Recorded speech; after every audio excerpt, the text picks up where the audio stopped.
Di zaman ketika cerita lebih cepat viral daripada orang sempat berpikir, kita disuguhi kisah orang yang katanya bercahaya dari jari, bolak-balik langit dalam semalam, duduk di kursi emas di alam kubur sambil membaca Al-Quran. Dan semakin tidak masuk akal ceritanya, justru semakin banyak yang bertepuk tangan. Lalu kita bertanya dengan tenang tapi menohok, sejak kapan takjub menjadi ukuran kebenaran? Dan sejak kapan iman kita digadaikan demi sensasi?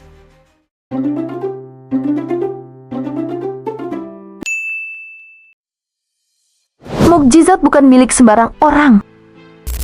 Kita hidup di masa ketika cerita panggung lebih dipercaya daripada prinsip akidah. Seolah-olah siapa saja bisa punya mukjizat selama punya pengikut dan mikrofon. Dan ini bukan sekadar keluguan, tapi kegagalan memahami siapa yang sebenarnya berhak atas keistimewaan luar biasa dalam Islam.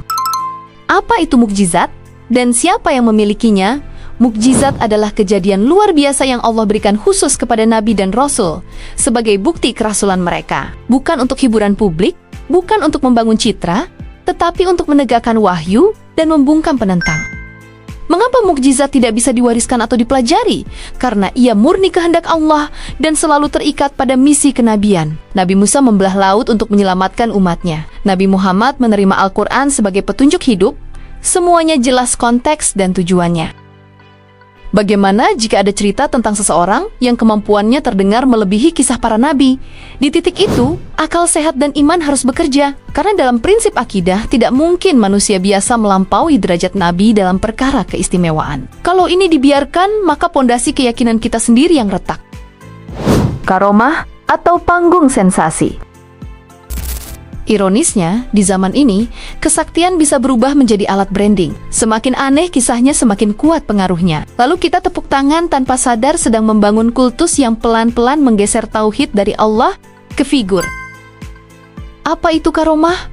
Karomah adalah keistimewaan yang Allah berikan kepada hamba saleh. Tetapi para ulama menegaskan karomah tidak dicari dan tidak dipamerkan. Justru wali sejati menyembunyikannya.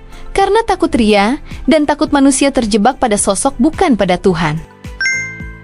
Siapa penerima karomah dan bagaimana cirinya? Mereka adalah orang yang lurus tauhidnya, bersih amalnya, dan semakin rendah hati ketika diberi kelebihan, bukan yang sibuk menceritakan kehebatannya di depan publik, apalagi menjadikannya alat mempengaruhi massa. Ketika keajaiban dipertontonkan sebagai alat legitimasi sosial dan politik, kita wajib bertanya, ini benar karomah atau hanya panggung sensasi yang dibungkus istilah agama? Karena agama tidak butuh trik untuk terlihat agung dan kebenaran tidak perlu efek dramatis agar dihormati. Istidraj dan bahaya kultus.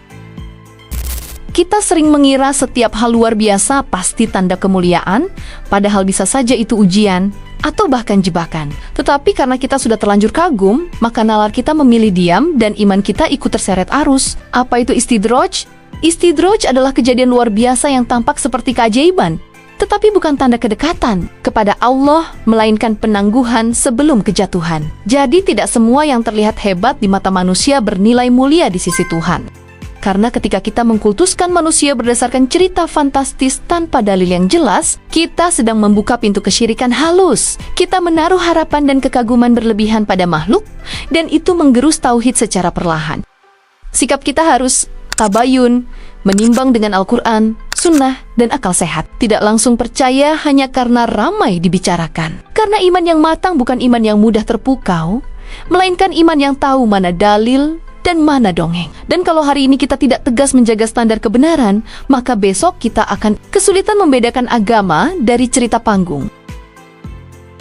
Antara metafora sufi dan batas akidah.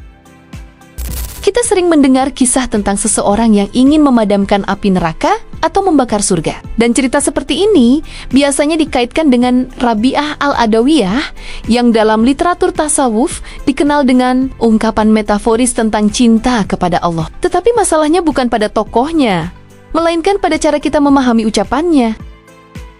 Karena yang awalnya adalah simbol spiritual tentang keikhlasan ibadah tanpa pamrih, justru diubah menjadi narasi seolah manusia punya kuasa atas realitas akhirat, dan disinilah seringkali nalar kita berhenti bekerja sementara sensasi justru mengambil alih.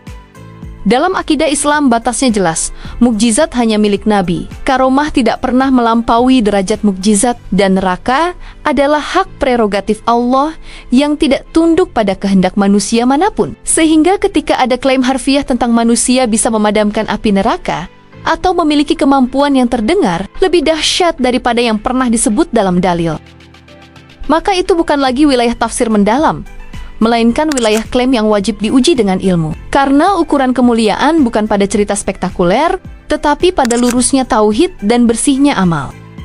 Masalah besarnya bukan pada satu kisah atau satu tokoh, melainkan pada budaya kita yang terlalu cepat kagum dan terlalu lambat tabayun. Karena ketika metafora dianggap fakta dan simbol dianggap kesaktian, kita sedang membuka ruang bagi kultus dan menutup ruang bagi akal sehat. Lalu sekarang pertanyaannya, apakah kita mau memahami agama dengan ilmu yang jernih, atau terus membiarkan sensasi menentukan standar kebenaran kita? Tulis di kolom komentar, bukan untuk saling menyerang, tapi untuk saling memahami sebelum semua terlambat. Kita hidup dalam kebiasaan, ironi masyarakat yang